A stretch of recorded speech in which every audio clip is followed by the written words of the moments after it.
I wanted to give my best piece of advice for dealing with loss today because there are some people in my life that will probably want to hear this should they decide to look for help, look for some assistance. I lost my father when I was 9 years old.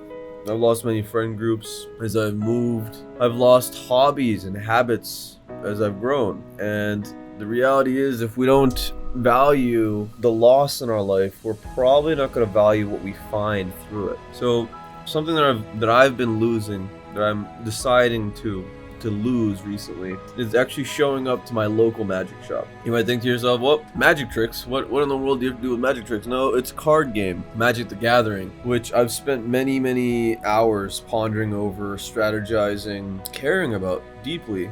And the last time I went there, the people that I consistently hit up, they were all busy. The groups were taken. It was full. And over the last couple times that I've been there, I was thinking to myself, this is kind of a waste of time. In that I'm coming all the way here. Not just that, probably money. I'm coming all the way here, and I'm spending this time and energy to try to build these relationships with these people that I don't necessarily want to be friends with. Basically, just to pass the time. And I think a lot of us fall into, I know I don't want to say trap. I think it's very important to value these things in life, to value the little moments that allow us to believe that life is actually fun and important. But we fall into the trap of getting into comfortable situations a lot. And it's difficult for us to know whether or not that comfort is actually good for our growth, or if it's actually just a way for us to stay the same, to avoid that person that we can be. So I wanted to talk to you today about why I personally decided to leave this. And you might think to yourself, well, this is such a small deal. And I would argue that purposefully losing things in life is a skill and something that I think one needs to explore in order to improve as a human being. Something that really makes all of the difference, because our time, our energy, our environment is the way that we think.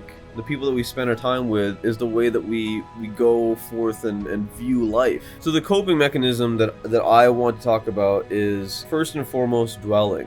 Dwelling in the loss is a very important part of dealing with it. I think a lot of us avoid it by maybe drinking too much or doing some drugs, or I don't know, playing video games, just numbing ourselves to the idea of losing that thing. And I think it comes at a detriment. I think it's very important to dwell with the loss for a while. Spend some dedicated effort, maybe not in the moment of the loss, but at least a couple days, a couple weeks afterwards.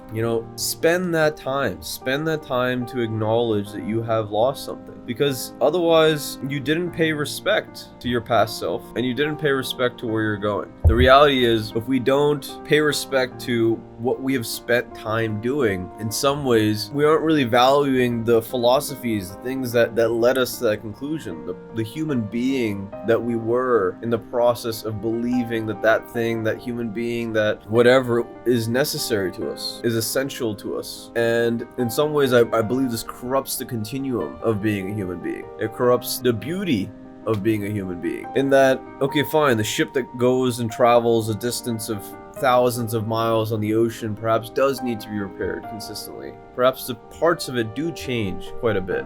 But I believe that the soul of the ship is still the same. And I believe that being grateful for the history, being grateful for the time that we spent, is a form of self-love, to be honest with you. And when it comes down to losing things, the best healer, besides time itself, is self-love. And I say this to you with the biggest heart that I possibly can, that I'm sorry for your loss, honestly. I'm sorry for the things that you're going through right now, and perhaps the memories that haunt you. But there are brighter days ahead, my friend. And with every loss comes a lesson. With every loss perhaps comes an awareness of failures in life. The doubts, the reminiscing that we do, the regrets we have, are just as important as our successes in life. It's the difference between living the life of a robot and living an emotional, spiritual life. So spend some time to dwell in the thought, honestly. Spend some time to acknowledge how important that thing is to you, that person is to you, that relationship, that object, whatever it is. Spend some time to acknowledge its importance, because you don't want to carry that baggage around forever. There's too much to do in life to be constantly held down by our past. And so with a heavy heart, I say to you, time heals most any wound, my friend. Take it from someone that has inflicted perhaps some wounds on myself and certainly been lashed by life regardless, that the losses are a part of the equation. You need it. It makes you stronger. It gives us perspective. And if you believe that you made a mistake in your loss, genuinely, if you believe that you perhaps gave up too early, I advise you to think about it. Think to yourself what your life would be should you pursue that again, what you would get out of it. Go through the exercise, the mental exercise of putting yourself in a position where you will never have that thing again. Is that something that you're okay with? What can you do to cope, make up for that? So by virtue of not spending the time to go out and feel the pulse of my community in the magic shop, I now have time to work on myself. And though it feels dangerous and drastic, because I'm someone that spends a lot of time working on myself and having an extra 3 or 4 hours in the week to do that, it feels like I'm a bit lost. And I'm sure in your losses you felt a bit lost. So my friend, when we have that sense of purpose in life, when we have that sense of the infinite, it's hard to be lost. You'll feel what to do with that time. You'll feel how to spend that time. But rather than giving into your emotions, I would really advise sitting down and writing out what you want to do with that time, based on the key characteristics of your soul, the key characteristics of your life, the goals that you have. You know, how will you manipulate this perhaps pain in your life to be better, to create more circumstances where perhaps you can experience happiness, excitement. Serious questions for serious times. The third strategy that I'll give you is making sure that we have friends in life. I had a very deep conversation with one of my friends about the importance of relationships in the lives of sick people. If you want to hear more about that, I'm gonna actually make a full video on it, and it's right here.